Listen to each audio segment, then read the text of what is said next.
রাহমাতুল লিল আলামিনকে দাওয়াত দেওয়ার জন্য নবীর দরবারে ইহুদি হাজির। কি ব্যাপার, ইহুদি আমার দরবারে কেন? বলে, ও পয়গম্বর, কিছু মনে যদি না নেন, আমার বাড়ি এক বেলা খানার দাওয়াত দিবেন। রাহমাতুল লিল আলামিন চিন্তায় পড়ে গেলেন, ইহুদির বাড়ি দাওয়াত দেওয়া এটা কিভাবে সম্ভব? না, আমার দ্বারা সম্ভব না, চলে যাও। আল্লাহ তাআলার কুদরতের ফয়সালা নবীর উপর অভিনাজিল করে বললেন, ও পয়গম্বর, ইহুদির দাওয়াত আপনি কবুল করে নেন। আমি আল্লাহ জানি আপনার ওই দাওয়াত কবুল করা আর ইহুদির দুশমনি করার মধ্যেই হলো ইহুদির হিদায়াত।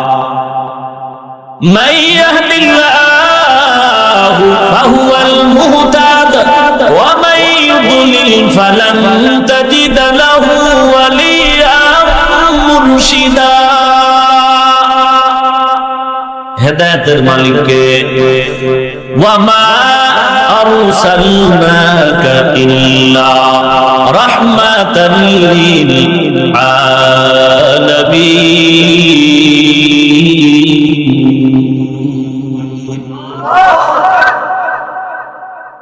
আলামিন। এই যে জমিনের উপর আমরা বিচরণ করি, এটা প্রথম জমিন। কোন জমিন? আর এই জমিন থেকে উপরে দিয়ে তাকাইলে আমরা একটা আসমান দেখতে পাই, প্রথম আসমান। মাঝখান জায়গাটা খালি জায়গা, মহাশূন্য। বিজ্ঞানীরা বলে এই জমিনটাকে ওদের দর্শনের ভাষায় বলে পৃথিবী। পৃথিবী নামক গ্রহটা হলো গোলাকার, ফুটবলের মতো, বলে না তরমুজের মতো গোলাকার এই পৃথিবী।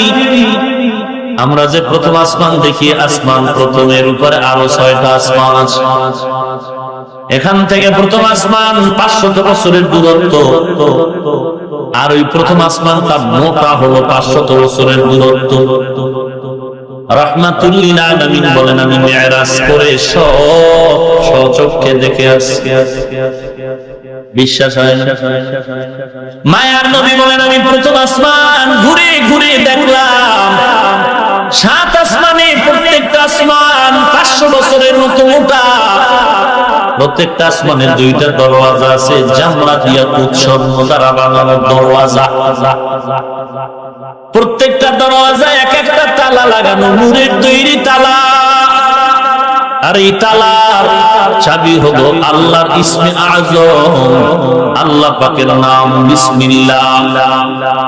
মায়ার নবী বলেন, আমি জিবরাইল আমিন সহ আসমানে চলে গেলাম। প্রথম আসমানের উপরে গিয়া দেখলাম আবার এইরকম খালি একটা জায়গা, 500 বছরের দূর। ওই জায়গা পেরিয়ে চলে গেলাম দ্বিতীয় আসমান, ওখানে 2টা দরওয়াজা। ওই আসমানের তালা খোলা হলো, লম্বা আলোচনা। ওই আসমানটাও 500 বছরের মোটা। এর উপরে আবার চলে গেলাম 500 বছরের দূরত্বের খালি জায়গা। এর উপরে 3 নম্বর আসমান 500 বছরের মোটা। নবী বলেন, এর উপরে চলে গেলাম খালি জায়গা, 500 বছরের দূরত্ব পেরিয়ে 4র্থ আসমান পেলাম। 500 বছরের মোটা আসমান। ওই 4র্থ আসমানের মধ্যে একটা সূর্য লাগানো আছে, পৃথিবীর থেকে বিজ্ঞান বলে 13 লক্ষ গুণ বড়। কোন আসমানে? জোরে বলেন, ঘুম আসতেছে আপনাদের? 4র্থ আসমানে সূর্য জমিনের মধ্যে, ওখান থেকে আলো দেয়। এই আলোটাও বান্দা সহ্য করতে পারবে না। এজন্য দৈনিক আল্লাহ তাআলার কুদরতের ফেরেশতারা মুহূর্তে মুহূর্তে বড় গলা ঠান্ডা পানি দিয়ে তাপমাত্রা কমায়। কমানের পরেও বাকি অংশের তাপ এই জমিনে ডাইরেক্ট আসে না। ওই সূর্যের নিচে, বহু নিচে একটা পাতলা গ্যাসের আবরণ আছে, কোটি কোটি ছিদ্রওয়ালা। ওখানে এসে ধাক্কা লাগে তাপ।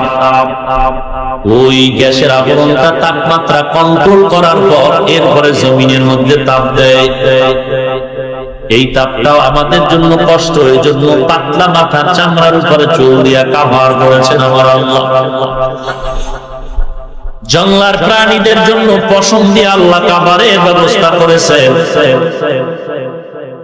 আবার নবী পোশাক পরেছেন এই বডিটারে হেফাজতের জন্য বেশিরভাগ সাদা পোশাক নবী ব্যবহার করেছেন। বিজ্ঞানীরা বের করলো নবী সাদা পোশাক এত বেশি ভালোবাসলেন কেন?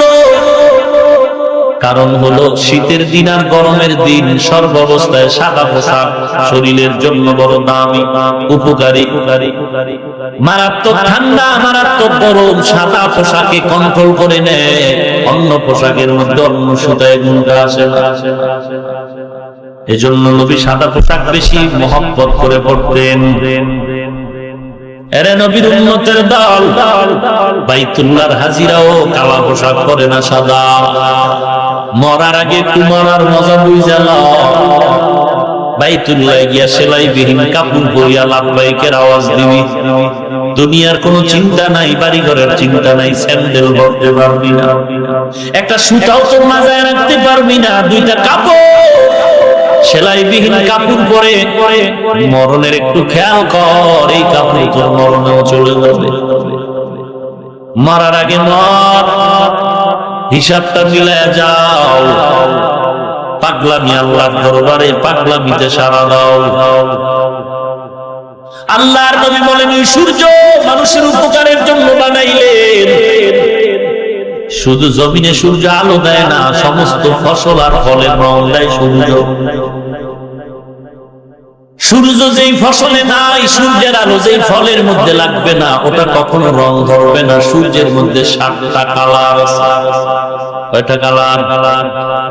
মাঝে মাঝে আপনারা দক্ষিণ আর পূর্ব কর্নারে তাকাইলে বৃষ্টির সময় দিনের বেলা দেখবেন আসমান থেকে জমিনে বৃষ্টি হয় না। না, জমিনের মধ্যে বৃষ্টি আসমান থেকে আসে না, মেঘমালা থেকে বৃষ্টি হয়। আসমানের একটা অর্থ হলো উপর থেকে বৃষ্টি হয়, আর তাকাইলে আসমান দেখে, এই জন্য বলে আসমান থেকে বৃষ্টি হয়। এরে নবীর উম্মতের দল, আর এই বৃষ্টির পানি সমুদ্রের জলীয় বাষ্প থেকে উপরের দিকে নিয়ে জমা করে আল্লাহর ফেরেশতা। আর ওই সমুদ্রের জলীয় বাষ্পগুলো যখন উঠতে থাকে উপরের দিকে, রেণু রেণু কণা, বালুর কণার মতো, তখন ওই কণার মধ্যে যখন সূর্যের কিরণ পড়ে যায়, তখন একটা রং লাগানো লম্বা পাইপের মতো দেখা যায়, যেটাকে রং ধনু বলা হয়। এটা বৃষ্টির সময় ছাড়া আসবে না, দিনের বেলা ছাড়া হবে না। এরে নবীর উম্মত, আল্লাহ কত দয়াময়। এজন্য আল্লাহ বলেন আমি আলামিনের জন্য রব, আর আমার নবী হলেন রহমত। ফল আর ফসলের রং দেয় সূর্য। মজা তো সূর্য দিবে না, মজা দেওয়ার জন্য, স্বাদ বানানোর জন্য আল্লাহ বানাইছেন চাঁদ। চাঁদের আলো দিয়া স্বাদ হয়।